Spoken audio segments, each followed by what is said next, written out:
Well, hi, this is Vicky, and welcome back to our learning session on sports. This week, we're actually going to do one indoor activity, I spy, but the rest of the others sports are meant to be played outside. And luckily, the weather has been really lovely. We have an art activity using ball, and then a bunch of really good big ball games. So let's start with those. This is activity number 9, and on Class Tag, you're going to find a document with some ideas for big ball games. I think if your child hasn't worked with a big ball before, the easy thing to start with is just bouncing a ball, standing still. And so just keep on standing it. If they get that, then and they can bounce it up and down multiple times, then have them move while bouncing. You can also learn about throwing balls. You can throw balls with one or two hands.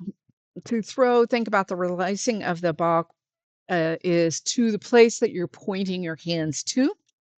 You actually throw the ball by pushing and pushing, releasing at the time where it's at the place you want it to be. For our age group, throwing is not easy, and this will take practice. Um, and finally, our last skill, a sitting down thing, which I so appreciated, is basically to create a cage with your legs and then roll the ball back and forth. For those that are having problems catching, this is a really great beginning catch kind of thing. And then they get a chance to roll the ball back to the other person. Our next game is called ping pong ball fishing.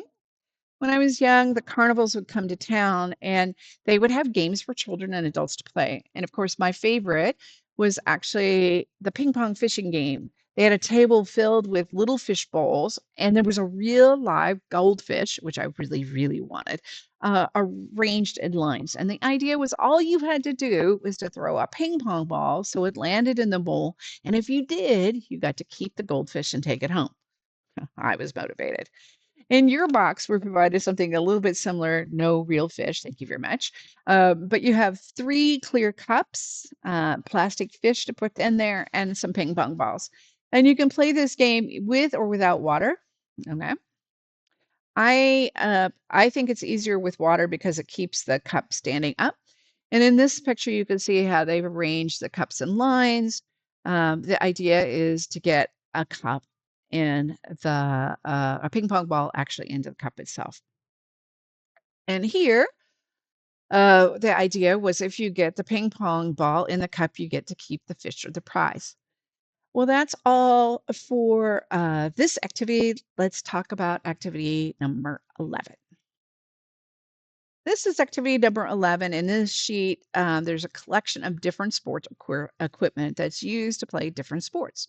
I found pictures of basketballs and soccer balls and footballs and baseballs and even bowling balls. And then there's all these sticky things, hockey sticks, pucks, bowling pins, ping pong paddles.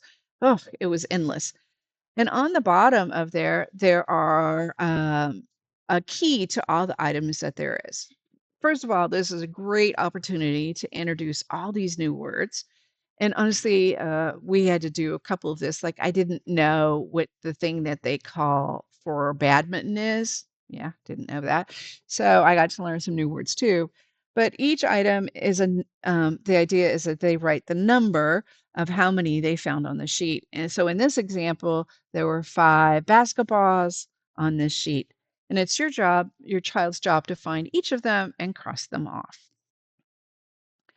Our last activity for this session is activity number 12, and this is called Count the Balls. This is a little math sheet that allows children to practice writing their print numbers. And like the color matching game, we want the child to match the print number with the right number of baseballs.